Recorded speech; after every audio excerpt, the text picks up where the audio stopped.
wabarakatuh. Perkenalkan, kami dari kelompok 6 akan menjelaskan tentang UU Agraria, UU Gula, dan politik etis. Sebelumnya, perkenalkan nama saya Aris Marahmawati. Perkenalkan, nama saya Kirana. Saya Nurul Khairani. Saya Muhammad Sabian Nugraha. Saya Muhammad Jadian Maisa Putra. Selamat menonton. Tujuan pembentukan Undang-Undang Agraria 1870 secara umum. Penerapan Undang-Undang Agraria 1870 oleh pemerintah Hindia Belanda memiliki beberapa tujuan, antara lain 1. Melindungi hak milik penduduk pribumi atas tanahnya dari eksploitasi pihak swasta. Undang-undang ini mengakui adanya hak ulayat dan atau hak adat masyarakat atas tanahnya. 2. Memberikan peluang kepada pihak swasta untuk mengembangkan usaha perkebunan, pertambangan, perindustrian, dan perdagangan di Hindia Belanda. Undang-undang ini mendukung perkembangan kapitalisme dan imperialisme modern di daerah jajahan. Yang ketiga, membuka kesempatan kerja bagi penduduk pribumi untuk menjadi buruh perkebunan, pertambangan, perindustrian, dan perdagangan. Undang-undang ini menciptakan pasar tenaga kerja yang murah dan tunduk pada kepentingan pihak swasta. Dampak keluarnya Undang-Undang Agraria 1870. Yang pertama, ekspansi perkebunan besar. Undang-Undang Agraria 1870 membuka peluang bagi perusahaan swasta baik lokal maupun asing untuk menyewa lahan dalam skala besar. Hal ini menyebabkan perluasan perkebunan komoditas ekspor seperti teh, kopi, karet, dan gula. Yang kedua, ketergantungan ekonomi. Pada sektor primer, kebijakan ini membuat ekonomi Indonesia semakin terjebak dalam model monokultur, di mana sebagian besar pendapatan negara bergantung pada ekspor komoditas perkebunan. Yang ketiga, perubahan struktur sosial. Pertumbuhan perkebunan besar menciptakan kelas buruh tani yang bekerja di bawah sistem kerja paksa atau dengan upah rendah. Hal ini mengubah struktur sosial tradisional yang berbasis komunitas, di mana masyarakat pribumi tereliminasi dari tanah dan dipaksa untuk menyesuaikan diri dengan sistem kapitalis yang baru. 4. Penguatan kekuasaan kolonial. Perusahaan-perusahaan Belanda menguasai sebagian besar sektor ekonomi yang menguntungkan dan untuk menjaga kelancaran operasional perkebunan. Yang kelima, warisan masalah agraria. Hingga kini, masalah sengketa lahan antara masyarakat adat dan perusahaan perkebunan masih menjadi isu yang kompleks hingga saat ini. Ketimpangan sosial ekonomi yang muncul akibat undang-undang ini juga masih terasa, terutama di daerah-daerah perkebunan. Dampak UU Gula yang bersumber dari Kompas TV. Dampak tanam paksa pada praktiknya, UU Gula melatar belakangi munculnya perusahaan tebu dan pabrik gula milik swasta. Pada masa ini juga disebut dengan masa ekonomi liberal. Saat itu banyak investor asing masuk ke Indonesia untuk menyuntikkan dana di industri tebu dan penggilingan gula. Hal ini kemudian menciptakan banyak orang kaya baru, tetapi tidak mengubah nasib rakyat pribumi menjadi lebih baik. Sementara itu, dalam praktik gula, pemerintah kolonial Belanda hanya mengambil pajak dari para pengusaha. Meningkatnya produksi dan ekspor gula. Gula memungkinkan perusahaan swasta Eropa menanam dan mengolah tebu untuk mengekspor, menjadikan Hindia Belanda sebagai produsen gula terbesar di dunia. Undang-Undang Gula atau Suikerwoord yang disahkan pada tahun 1870 yang berisikan tentang memberikan kesempatan yang lebih luas kepada para pengusaha-pengusaha gula, terutama pengusaha swasta Eropa. Kenapa? Agar mereka dapat mengambil alih dan mengelola pabrik-pabrik gula yang berada di Hindia Belanda. Nah, undang-undang ini juga dikeluarkan bersamaan dengan Undang-Undang Agraria yang bertujuan untuk menghapus sistem tanam paksa dan membuka investasi asing di bidang perkebunan. Di sini juga ada 3 tokoh penting dalam lahirnya undang-undang tersebut. Antara lain yang pertama yaitu ada Edward Douwes Dekker atau Multatuli, dan yang kedua yaitu Roda van Egsinga, dan yang ketiga ataupun yang terakhir yaitu ada Walter Robert Baron van Houvel. Nah, sebelumnya 3 tokoh ini mengkritik keras tentang sistem tanam paksa. Kenapa? Karena sistem tanam paksa hanya menyebabkan penderitaan bagi rakyat. Nah, di sini juga ada tujuan utama dari Undang-Undang Gula, antara lain yang pertama yaitu mendorongnya masuknya modal usaha, modal swasta. Dan yang kedua yaitu mengembangkan industri gula, dan yang ketiga ataupun yang terakhir yaitu meningkatkan ekonomi Belanda. Meskipun akibatnya rakyat pribumi tetap hidup dalam kemiskinan dan menjadi buruh di perkebunan serta pabrik gula milik Belanda. Nah, di sini dari ketiga tokoh tersebut yaitu ada Edward Douwes Dekker atau Multatuli, dan yang kedua ada Roda van Eysinga, dan yang ketiga yaitu ada Walter Robert Baron van Hove, dikenal sebagai tokoh yang menentang sistem tanam paksa dan kebijakan kolonial tidak manusiawi di Indonesia pada masa kolonial Belanda. Nah, mereka termasuk dalam kelompok yang disebut dengan penantang sistem tanam paksa, atau lebih luasnya bagian dari gerakan reformasi kolonial di Belanda yang menyeruakan perubahan dalam kebijakan kolonial di Hindia Belanda. Latar belakang UU Gula yang bersumber dari Kompas TV. Latar belakang munculnya UU Gula setelah penyerahan kekuasaan dari Inggris ke Belanda dan berakhirnya Perang Jawa. Van der Bosch memperkenalkan sistem tanam paksa atau Kulturste Isel. Sistem tanam paksa dilaksanakan mulai pada tahun 1830 dengan mewajibkan petani Indonesia untuk menanam tanaman komoditas seperti kopi, teh, tebu, dan nila. Tanaman tersebut dijual ke Belanda dengan harga yang sudah ditentukan. Melalui sistem tanam paksa, pemerintah kolonial Belanda berhasil menerima keuntungan sekitar 830 juta. Meski demikian, kesejahteraan rakyat di Indonesia jajahan tidak diperhatikan oleh pemerintah kolonial Belanda. Rakyat dipaksa memeras tenaganya hanya untuk menanam komoditas yang sudah ditentukan. Selain itu, rakyat masih diberikan pajak dan tanahnya juga mengalami kemerosotan kualitas. Akibatnya, kemiskinan dan kelaparan melanda rakyat Indonesia saat itu, yang akhirnya berpengaruh pada keuntungan pemerintah kolonial Belanda. Kemudian selanjutnya ada pengertian dan latar belakang politik etis. Dari politik etis ini mencakup dua bidang, yaitu bidang politik dan bidang ekonomi.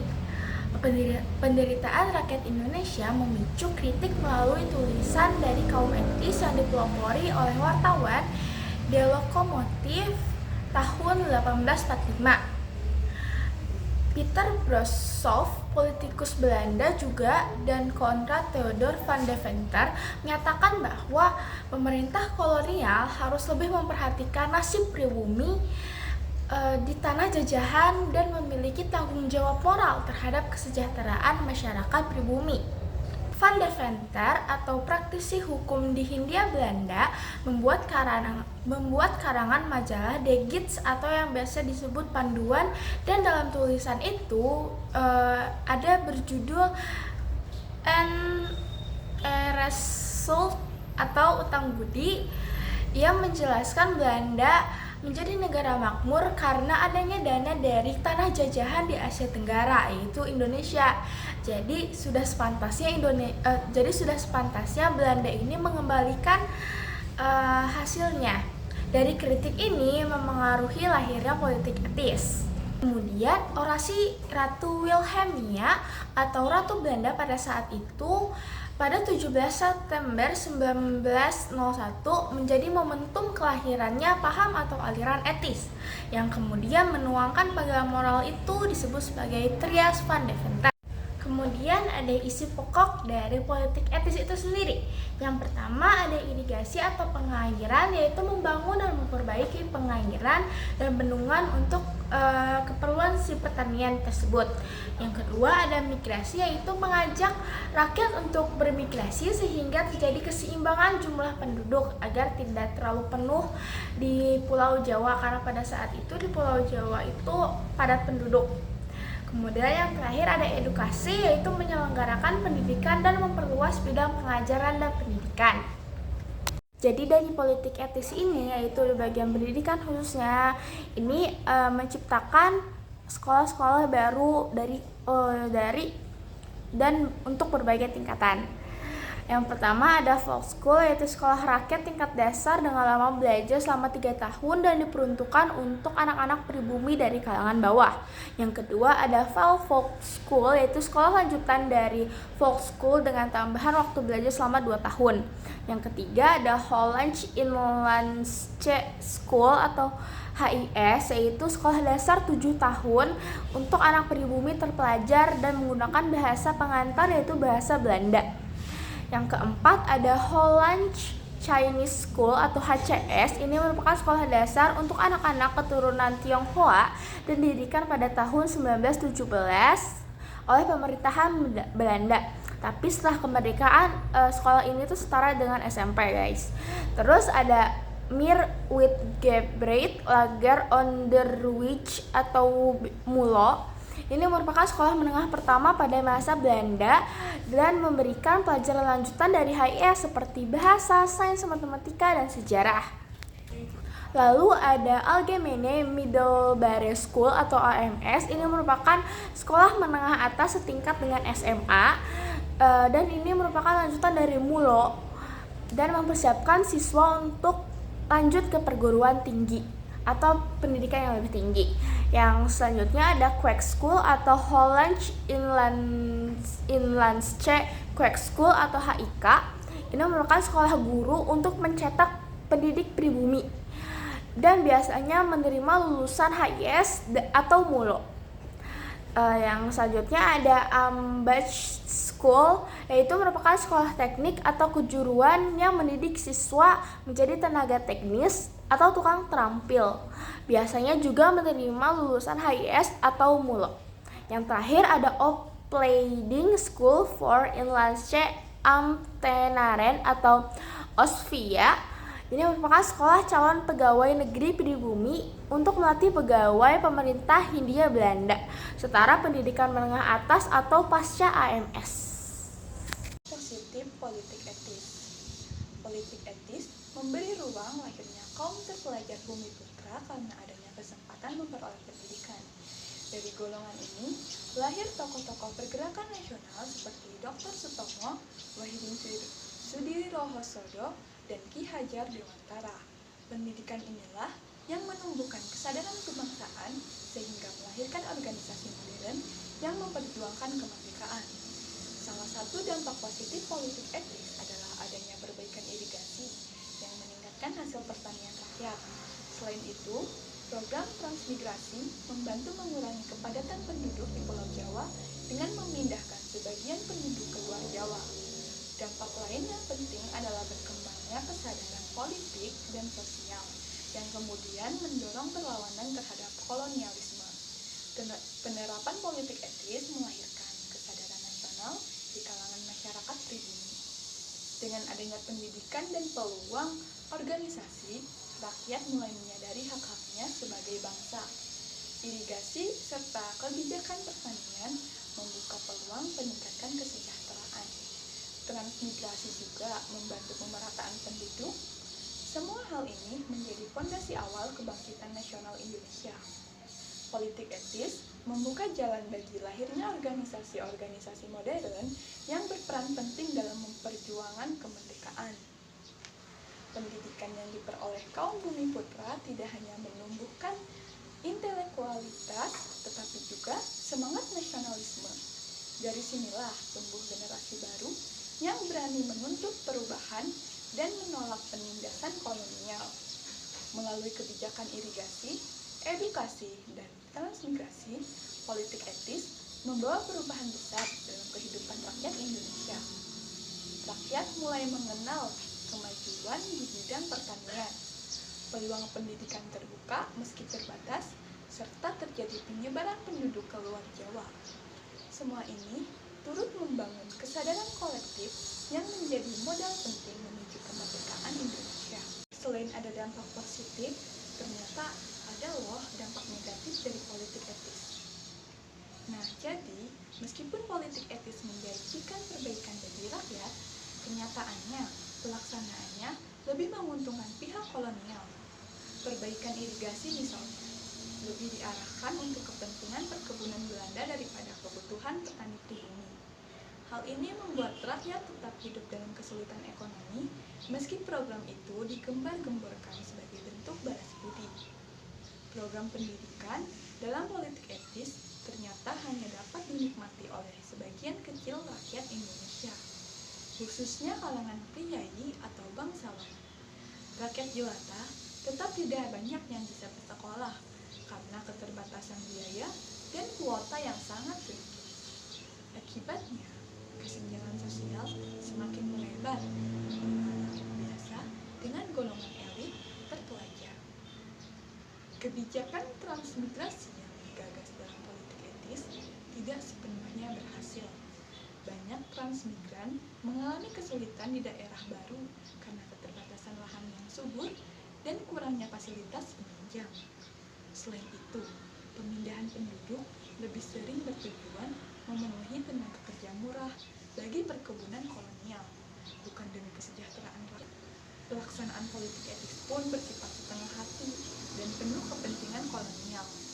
Banyak kebijakan yang hanya sebatas formalitas tanpa memperhatikan kondisi nyata rakyat. Akibatnya, penderitaan masyarakat tidak banyak berkurang. Program irigasi, pendidikan, dan transmigrasi lebih sering dipakai sebagai alat legitimasi Belanda agar terlihat peduli, padahal tetap berorientasi pada kepentingan ekonomi kolonial. Latar belakang UU Agraria. Pembentukan UU Undang-Undang Pokok Agraria juga didorong oleh semangat untuk melaksanakan amanat pasal 33 ayat 3 Undang-Undang Dasar 1945 yang menyatakan bahwa bumi, air, dan kekayaan alam yang terkandung di dalamnya dikuasai oleh negara yang diperjuangkan untuk sebesar-besarnya kemakmuran rakyat. Undang-Undang Agraria menjadi dasar hukum menegaskan bahwa tanah Indonesia harus dikelola secara adil dan tidak lagi dikuasai oleh pihak asing atau golongan tertentu. Melalui undang-undang ini, pemerintah ingin menghapus sisa-sisa sistem feodal dan kolonial yang selama ini merugikan rakyat kecil. Selain itu, Undang-Undang Agraria untuk menjadi dasar bagi pelaksanaan performa agraria, yaitu penataan kembali kepemilikan dan penggunaan tanah agar lebih merata. Dengan demikian, lahirnya Undang-Undang Agraria merupakan langkah penting untuk mewujudkan kedaulatan bangsa atas tanah serta mencapai cita-cita kemakmuran dan keadilan sosial bagi seluruh rakyat Indonesia. Isi utama Undang-Undang Agraria 10. Yang pertama, pembagian tanah. Tanah dibagi menjadi dua, tanah yang dimiliki oleh penduduk pribumi, sawah, kebun, ladang, dan tanah pemerintah termasuk tanah tak bertuan atau tanah kosong. Yang kedua, hak negara atas tanah.